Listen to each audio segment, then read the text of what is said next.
Hello everyone. In our today's video, we will study about res judicata. CPC जो है 1908 उसका एक important concept है res judicata जिसके बारे में आज की वीडियो में हम डिटेल के अंदर देखते हैं। ये जो है res judicata इसका मीनिंग क्या होता है, इसके एसेंशियल एलिमेंट क्या है और इसके इम्पोर्टेंट केस लॉज क्या है, वो सारी आज की वीडियो में हम कवर करेंगे। देखिए, सबसे पहली बात तो ये जो रेज जुडिकेटा हमें दिया गया है जिसके अंदर रेस का मतलब होता है मैटर और जुडिकेटे का मतलब होता है ऑलरेडी जज ऑलरेडी डिसाइडेड।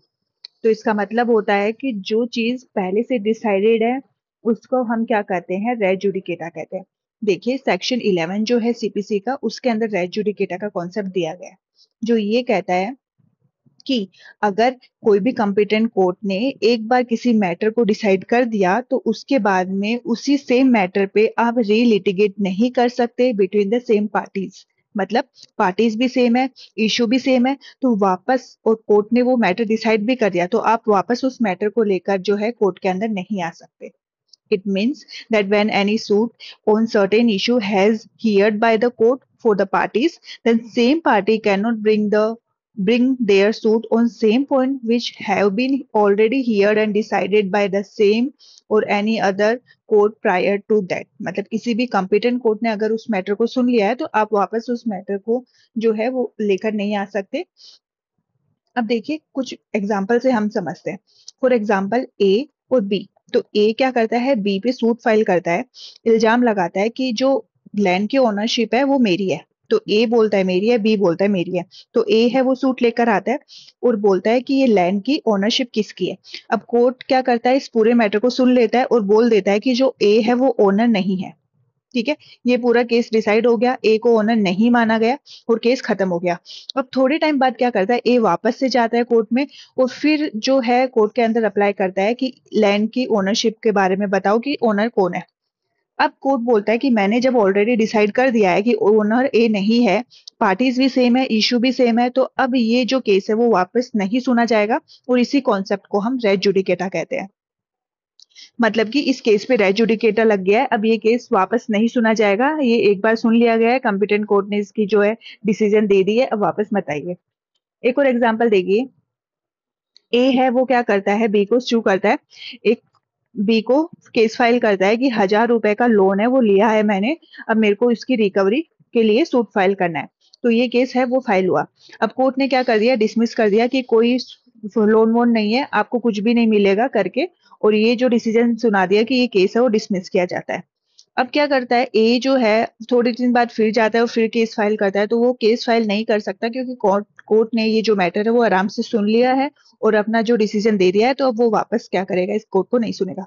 पर मान लीजिए ए ने कोई एक और लोन है जो है कि 5,000 रुपए का बी से ले रखा था, तो अब इस 5,000 रुपए के दूसरे लोन के लिए वो सूट फाइल कर सकता है, पर वो सेम लोन के लिए सूट फाइल नहीं कर सकता, इस पे रेजुडिकेटा लग जाएगा। पर अगर उसने बी से कोई और 5,000 रुपए का लोन ले रखा है तो उस पे रेजुडिकेटा नहीं लगेगा, वो केस फाइल कर सकता है। तो आई होप आपको ये बहुत अच्छे से समझ में आ गया होगा ये कॉन्सेप्ट। तो रेज जुडिकेटा का मतलब सिंपल ये होता है कि अगर आपको एक बार सुन लिया गया तो आप वही मैटर लेकर और उन्हीं पार्टीज के बीच में लेकर वापस कोर्ट में नहीं जा सकते क्योंकि वो कोर्ट ने डिसाइड करके सुन लिया गया। अब ये जो कॉन्सेप्ट है वो क्यों लाया गया, वो इसलिए लाया गया कि अगर मान लीजिए आपने कोर्ट गए, आपको कोई मैटर वो मिल गया और जो आपके अगेंस्ट है, मान लीजिए आपको बोल दिया कि आप लैंड के ओनर नहीं है, आप लैंड से दूर रहिए, ये डिसीजन आ गया, आपको बुरा लगा, आप फिर कोर्ट गए, कोर्ट ने फिर सुना, फिर डिसीजन दिया, फिर आपको बुरा लगा, फिर आप कोर्ट में गए, तो ये बार बार जो सूट की प्रोसीडिंग है इससे बचने के लिए कॉन्सेप्ट लाया गया है कि एक बार सुन लिया, अब आपका हो गया, वापस आप मत आइए सेम चीज लेकर। देखिए, one decision for one case and prohibit another, कि एक आपको सुन लिया तो अब दूसरे को आप प्रोहिबिट कर दोगे, आप वही केस लेकर फिर से नहीं आ सकते।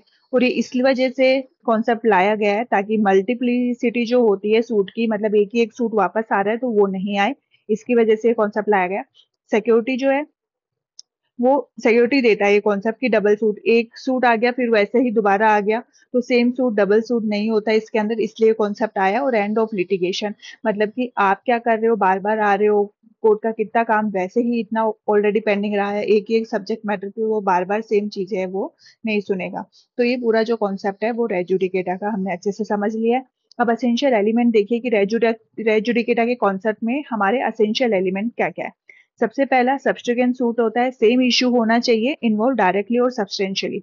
मतलब कि आपका इश्यू है वो सेम, अगर आपने 1000 रुपए के लोन के लिए रिकवरी के लिए केस फाइल करा है तो 1000 रुपए के लोन के लिए ही वापस वही सूट आप नहीं ले वापस नहीं ला सकते हो। तो सेम इश्यू होना चाहिए, सेम इश्यू इन्वॉल्व होना चाहिए। अगर आप किसी ओनरशिप के लिए फाइट कर रहे हो लैंड की, तो वही इश्यू होना चाहिए अगले केस में भी, कि वो ओनरशिप के लिए आप फिर से लेकर आ गए।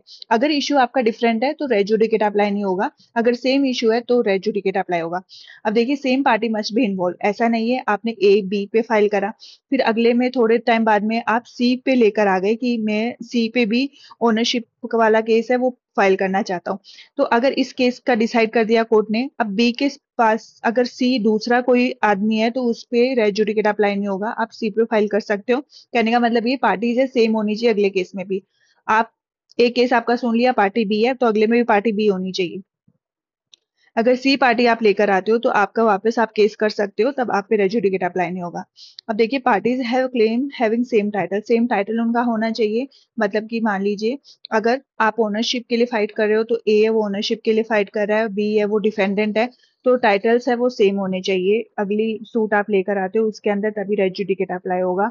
कोर्ट है वो डिसाइड करता है अर्लियर केस को, वो कॉम्पिटेंट होना चाहिए। ऐसा नहीं है अगर आपको फिर आपने suit for recovery of money है वो फाइल किया, तो आपने ऐसे कोर्ट में फाइल कर दिया जो उसको सुनने के लिए कॉम्पिटेंट ही नहीं है, तो फिर एजुडिकेट अप्लाई नहीं होगा। कॉम्पिटेंट कोर्ट द्वारा वो डिसीजन है वो दिया हुआ होना चाहिए।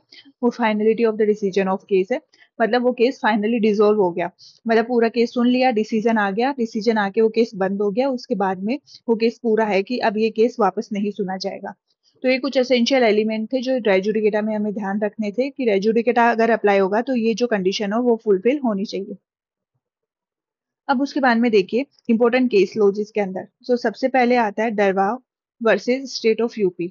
डरवाव वर्सेस स्टेट ऑफ यूपी ये कहता है कि जो सुप्रीम कोर्ट है वो रेजुडिकेटर का जो प्रिंसिपल है वो रिट पिटिशन पे भी अप्लाई कर सकता है। तो रिट पिटिशन पे भी रेजुडिकेटर का कॉन्सेप्ट अप्लाई हो जाएगा, ये केस कहता है। फिर सत्याधान घोषाल वर्सेस देवराजन देवी, ये वाला जो केस है वो ये कहता है कि जो पर्पज है इसका वो है to prevent the same issue being reopen, कि एक ही एक इशू आप बार बार रीओपन नहीं कर सकते, ये चीज प्रिवेंट करने के लिए जो कॉन्सेप्ट है वो लाया गया। अब उसके बाद में एक केस लो है शिव परासन सिंह वर्सेस रामनंदन सिंह। ये जो केस है वो ये बोलता है कि रेजुडिकेटा है वो यूनिवर्सल लॉ है जो पब्लिक पॉलिसी पे अप्लाई होता है। तो ये जो कुछ इंपॉर्टेंट केसेस है जो आप इस कॉन्सेप्ट के अंदर समझ सकते हैं, और अगर आपके एग्जाम है तो उसमें लिख भी सकते हैं। तो कंक्लूजन यही है कि रेजुडिकेटा का मतलब ये होता है कि आपको जो है बार बार कोर्ट नहीं आना है सेम ही इशू लेकर, सेम ही केस लेकर, और जो कोर्ट है उसको प्रोटेक्ट करता है कि आप पे जो है वर्कलोड नहीं होगा, आप बार बार एक ही केस है वो नहीं जो है वो सुन सकते। ये सीपीसी का बहुत ही इंपॉर्टेंट कॉन्सेप्ट है जो हमने आज के पूरे लेक्चर में कवर करा है।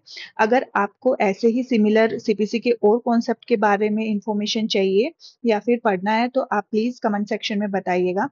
चैनल को सब्सक्राइब कर दीजिएगा। Thank you so much video देखने के लिए।